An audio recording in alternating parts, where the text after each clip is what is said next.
Madame, Monsieur, bonsoir. Votre formidable fidélité nous honore. Les titres du grand journal du soir au Cameroun. Carburant, la pénurie s'installe à la pompe. Malgré les promesses du gouvernement, les stations-service de Douala et de Yaoundé procèdent à des rationnements de gazole. Pas plus de 5 000 francs CFA d'achat par véhicule. Oni Ladonnette et Gilbert Manguin, nos reporters, n'ont pu faire le point ce lundi. À ce propos, justement, la classe politique nationale plaide pour la baisse des produits pétroliers à la pompe. Louis-Marie Cagdeux, économiste et cadre du SDF, pense que le litre d'essence peut coûter environ 200 francs CFA. En posture d'invité, l'enseignant-chercheur livre les détails de son analyse. Et puis, en sport, football, mondial féminin 2023, le Cameroun domine le Botswana 1-0 au cours d'un match de pré-barrage joué dimanche au Maroc. Les hommes, les femmes rejoindront 8 autres barragistes pour les éliminatoires interconfédération prévues l'année prochaine et dont l'enjeu est 3 places de qualification pour la Coupe du monde de football. Le journal est bilingue. Joséphine Binzi, bonsoir. Good evening, Dibita. Good evening to you, viewers. Thanks for watching tonight's primetime Balingo newscast on Spectrum Television. As announced in the headlines, gasoil has become a rare commodity in most filling stations in Cameroon, with just a meager quantity available for consumption. Transporters in dire need are affected by this shortage. Oni Ladonnette and Gilbert Manguin completes that story.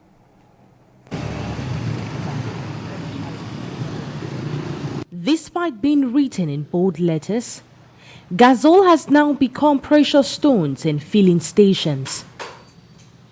Moving around the city of Douala today, one can immediately notice the deserted nature of stations with little or no transporters around.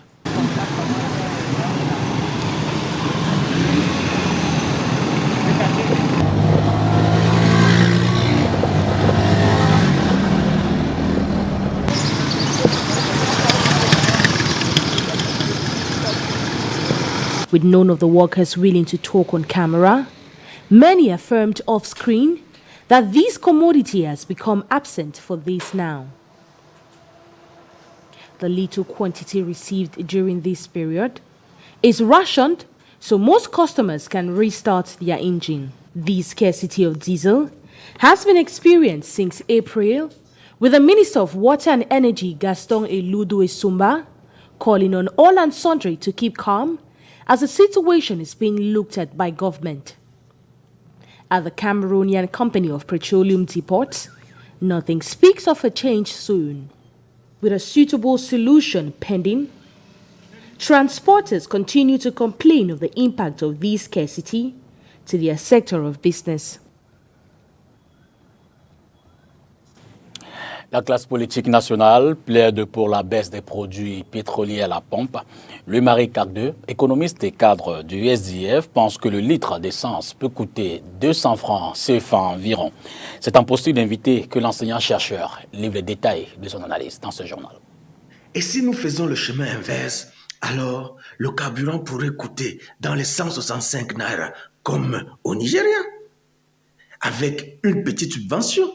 Et cette fois-là, la subvention n'aura pas pour but d'amortir les chocs externes liés aux fluctuations des prix sur le marché international, comme c'est le cas actuel. En ce temps-là, la subvention visera à agir sur l'inflation. Par exemple, si le carburant coûtait 200 ou 250 $ ou à Yaoundé, et que l'on réduise les prix du transport, par exemple le transport de taxi, que cela revienne à 150, comme c'était le cas, directement le citoyen sent là l'effet positif sur le panier de la ménagère. Parce que même les prix des produits de consommation peuvent baisser. Parce que le coût du transport a baissé. Parce que les coûts de production ont baissé. Il fallait une décision. Mes chers compatriotes, une décision simple, de bon sens. Il faut juste du bon sens. Mais où est la volonté politique dans ce pays? On l'a pas. Et c'est pour ça que nous nous battons. Parce qu'il n'y a pas de bon sens. On l'a fait au Bénin. Et ça se passe très bien. Pourquoi nous ne pouvons pas? On dit qu'on fait un appel d'offres international pour recruter. Pour recruter quoi et qui pour nous livrer le carburant? Alors qu'on a la solution viable, soutenable entre les mains. C'est difficile à comprendre. Vraiment, quelque part, on pense même que la situation est mystique au Cameroun. Parce que ça dépasse l'entendement humain. Pourquoi est-ce qu'on fait ça? À Garoua, Maroua, ça coûte 300. Qu'est-ce qui se passe? Pourquoi est-ce qu'on ne peut pas généraliser ce qui marche dans ces parties du pays sur le reste du territoire national? Pour le bien des citoyens camerounais. Mais que les gens sachent, nous sommes en train d'aller dans un monde où il y aura reddition des comptes. Ils vont payer. Ils vont payer. Ils ne peuvent pas faire perdre à un État comme le Cameroun des dizaines de milliers de milliards et croire que ça va être passé sous forme de pertes et profits. Non, ils vont payer. Ça c'est clair. Ils vont payer.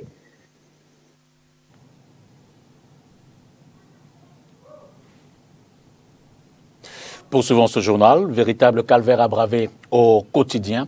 L'état des routes.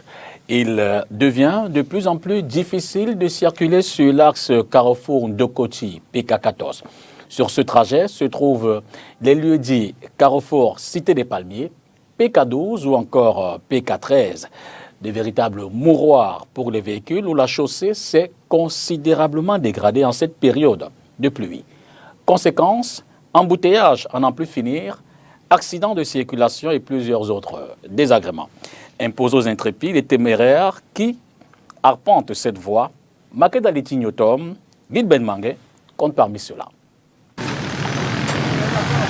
Il faut s'armer de patience, d'intelligence et de courage pour circuler sur l'axe Carrefour Ndokoti PK14 dans le 3e arrondissement de Douala. Ici au Carrefour Cité par exemple, il ne faut pas seulement titiller l'accélérateur, mais bien appuyer dessus afin de faire avancer le véhicule.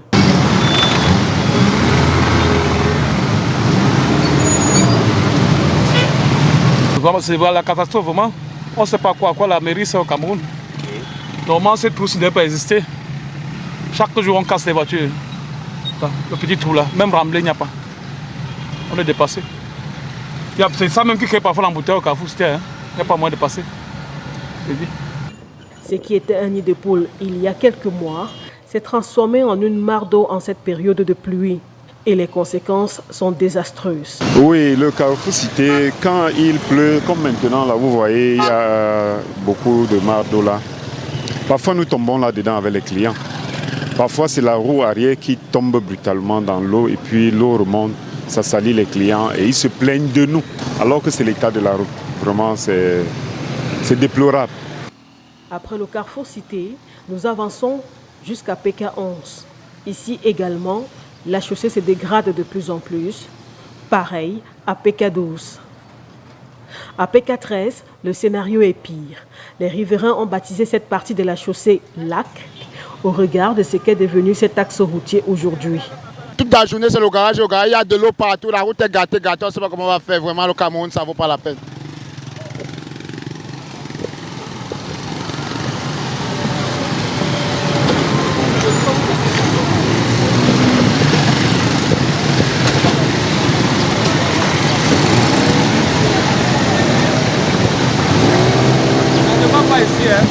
On souffre ici jusqu'à ça, ne va vraiment pas. On souffre. Regardez la route, regardez, la communauté ne voit rien.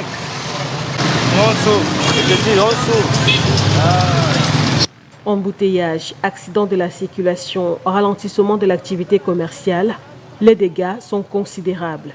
Pour vidanger les poubelles et que les accidents constamment, tels que vous voyez, les camions, tout ça là bloque la route. Au point que les vendredis, samedis, dimanche, quelqu'un ne peut même pas passer ici. Les clients ne s'arrêtent pas, on n'arrive pas à vendre. Quand il pleut comme ça, il pleut quelques minutes, la route est inondée partout. Partout c'est inondé. Et les motos même font des accidents tous les jours ici devant nous, les blessés, des cas graves partout devant nous. J'ai ma soeur qui s'est blessée d'ailleurs, elle s'est cassée le pied, ici, oui. Face au mauvais état des routes, les habitants de cette partie de la zone Bassa appellent les autorités au secours. Flipping over, we talk education on this brief as the Minister of State, Minister of Higher Education, Chancellor of Academic Orders, Professor Jacques Famendongo, informs the national public opinion as well as the university community that he shall preside over the installation ceremony of the governing board chairpersons and rectors of the state universities of Garoua on July 21, 2022, the University of Bertoua on the 2nd of August 2022, and the University of Obolova on the 4th of August 2022, or at 11 a.m., signed by the presidential decree on June 3, 2022. Charged with the assignment of performing acts on legal affairs and signing the documents of some 20 laureates have defended a written and approved thesis on notarial law. A synopsis of that defense with you, Catherine Kone. Some 22 students from the University of Douala have defended their thesis on a professional master's degree in notarial law.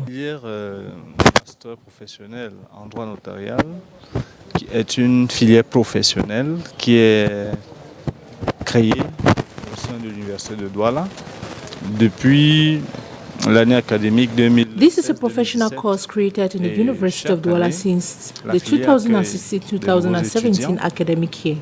And every year, the faculty welcomes new students. And for the 2021-2022 school year, we welcomed the 6th batch, taking into consideration graduating procedures. This is the 4th batch to have finished Masters 2. C'est la 4e promotion qui est ainsi en train de soutenir leur mémoire et leur rapport de stage.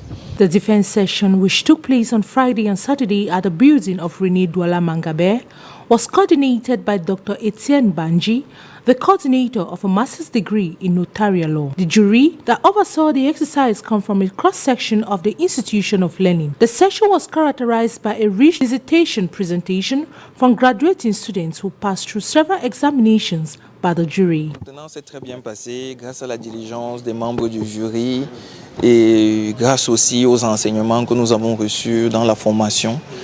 The defense was a success thanks to members of the jury, the leaders, and also thanks to our lecturers who took us through the training at the level of practicals and theories. A training coming from such lecturers will permit us to be integrated immediately. I recommended this training and I am happy to be a winner. Je suis très content d'avoir été lauréat.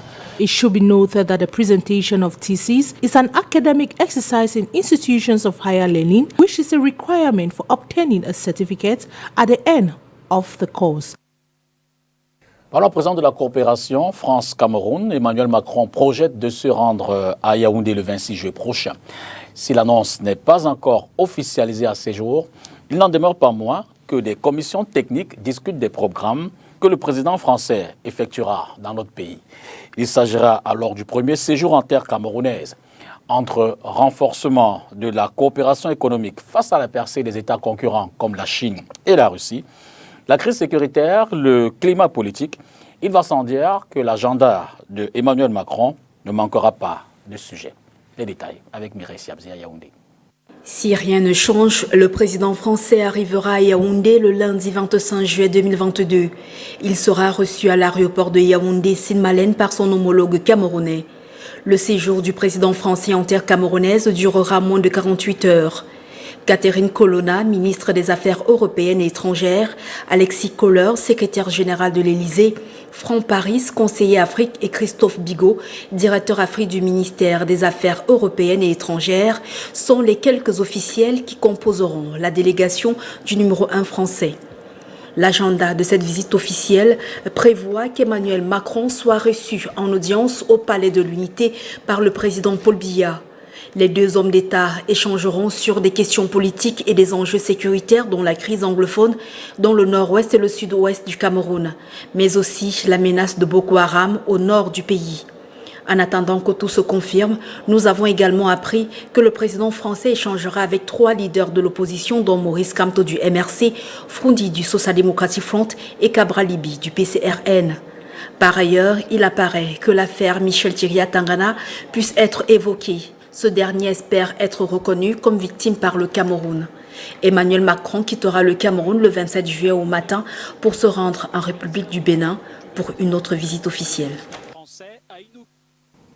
Restons à Yaoundé pour parler tout à fait d'autre chose à présent. Droit d'auteur, 1,2 milliard de francs CFA en répartition. Plus de 650 artistes de la catégorie B, art musical, sont concernés. Cette somme représente le montant des collectes effectuées par les œuvres produites et exploitées au cours de la période 2005-2022. Annonce faite par le comité ad hoc et Camille Briand ce matin à Yaoundé, à l'issue des travaux présidés par Sam Bende, le président du dit comité. On en parle dans ce journal. Les travaux ont duré 3 jours. Les membres du comité technique ad hoc CNC SOCAM ont principalement procédé à toutes les vérifications ainsi qu'à la détermination des artistes éligibles à cette opération d'apurement des arriérés des droits. Il s'agit de la catégorie B, art musical de la période allant de 2005 à 2017. C'était à l'époque des cassettes et des CD, des tourne-disques. Parce que généralement, les droits d'auteur se repartissent sur les dotations de la CRTV, des résidents de la CRTV, auprès des droits des artistes. Cette fois-ci, nous avons fait un travail acharné de recouvrement de droits vis-à-vis des sociétés qui n'avaient pas payé depuis des années, donc c'était devenu des dettes. C'est pourquoi on parle de recouvrement et d'apurement. En moyenne, 650 artistes sont ici concernés, notamment les titulaires des œuvres ayant effectivement été exécutées dans la période de prise en compte. Nous sommes aujourd'hui à 1,2 milliard de recouvrés. Nous repartissons les œuvres qui ont été exploitées. Parce que ce n'est pas seulement l'argent de la CMC et de la SOCAM. Il y a la société, la DRA, il y a la SCAP, donc chacun a un pourcentage dedans. Ça permettra aux artistes de vivre de ces fonds-là déjà.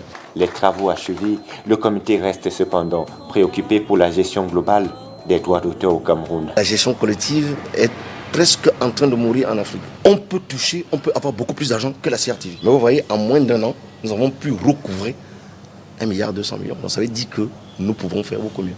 À la suite des travaux du comité ad hoc et Camille Briand, l'apurement des droits suivra en 2 vagues. Une première en août 2022, la seconde vague au mois de décembre prochain. Our international page, harassed, beaten and finally expelled, Tom Gardner, a correspondent with The Economist, speaks with VOA's Solomon about the challenges him and other journalists face in covering the war in Europe. Details with the VOA. From pro-government rallies in the capital Addis Ababa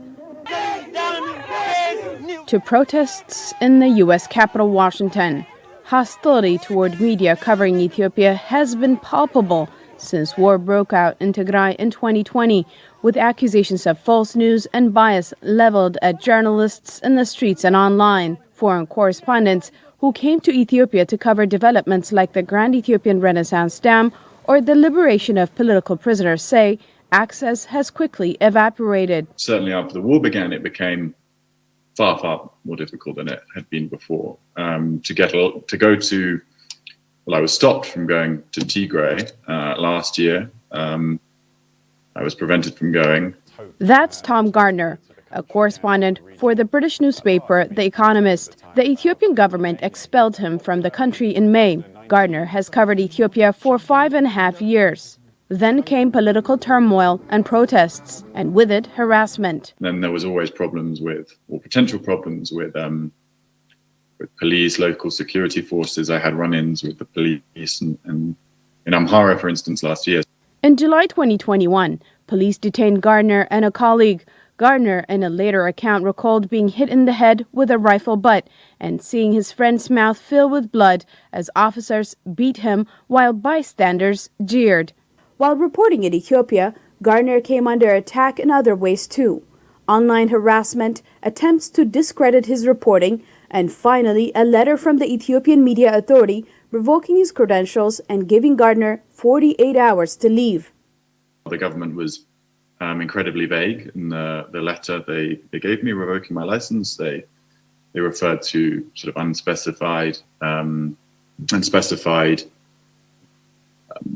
unprofessional behavior, breach of ethics, mistaken approach to reporting. The spokesperson for Ethiopia's prime minister did not respond to VOA's request for comment, but the government has pushed back on criticism from rights groups over media arrests and harassment, saying it is fighting disinformation and terrorist propaganda.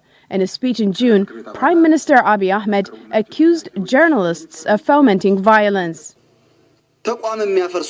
Let's not designate individuals engaged in destroying national institutions as activists and journalists.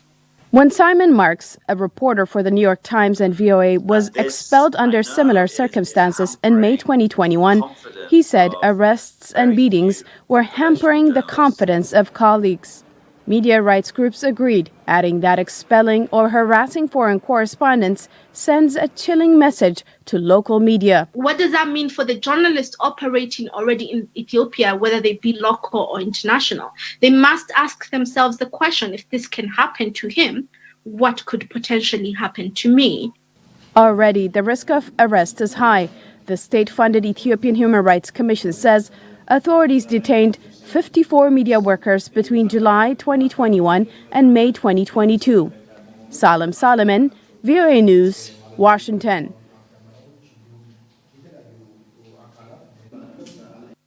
And we now talk sports. And upon beating Botswana by 1-0, the indomitable Lionesses of Cameroon have qualified for the Women's World Cup playoffs scheduled for February 2023. Details with Oni Ladonet. The indomitable Lionesses of Cameroon have secured the qualification ticket to the Women's World Cup playoff in New Zealand. The team defeated the Mars of Botswana 1-0 on Sunday, July 17, courtesy of a long-range shot by Shujoya Ajara just before the close of the first half. With this, Cameroon joined Senegal from Central Africa to take part in the 10-teams Interconfederation playoffs scheduled to take place at Hamilton and Auckland in Australia and New Zealand from the 17th to the 23rd of February 2023. These World Cup playoffs was introduced by FIFA in 2022 after increasing the World Cup participating team from 24 to 32. This mini-tournament will welcome 2 teams from Africa, Asia, CONMEBOL, CONCACAF, and 1 representative from UEFA and OFC. These countries will be paired in 3 groups, with the top 3 qualified to join the rest. This will be the first World Cup playoffs for Cameroon, so promises to be a bumpy ride for the girls of Gabriel Zabo, as the team's last 2 World Cup appearances were all thanks to their semi-finals qualification in the Women's Africa Cup of Nations. The drive to participate for their 3rd World Cup is definitely there, as head coach Gabriel Zabo had promised to mobilize his troops for the Dams. In his pre-match press conference against Botswana, the manager said, "Our place is in the World Cup and we are used to it and can't afford to miss it." He also touched on how focused the team is for a World Cup sport. Cameroon made her debut in the Women's World Cup in 2015, where they packed their bag in the 2nd round of the competition before making a return in 2019, where they were sent off at same level as their first. A possible participation in these World Tournaments in 2023 will be their 3rd in a row. It is with that sports report from Oni Ladonet that we close the curtains on tonight's newscast. Thanks for watching. Good night. Good night to you, Dipita. Bonsoir, Joséphine Bindi, fin du journal. Soyez aussi heureux que cela est possible. Madame, Monsieur, bonsoir et à demain.